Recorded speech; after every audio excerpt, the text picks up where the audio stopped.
Cox Homelife camera. Hello viewers, welcome to the channel. In today's video, you're going to learn how to use Cox Homelife camera without subscription. So let's get started. Before attempting anything, check the exact model of your Cox Homelife camera. Some versions like the iCamera series are capable of working with other smart home platforms. If your model supports open standards, you may be able to connect it to a compatible smart home hub. For example, platforms that support IP cameras, the hub acts as the new controller for your camera. Certain models may require you to reset the device and update its settings so it can work outside the original Cox system. This often involves connecting the camera to your home router, then adjusting network configuration options. Once it's online, you can usually access the video feed through third-party IP camera apps that supports live viewing and device monitoring. No subscription is required.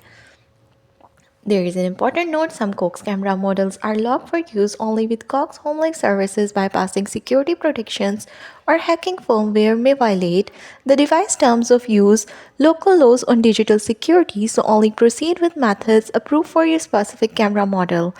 Thanks for watching. Don't forget to like and subscribe for more helpful content like this.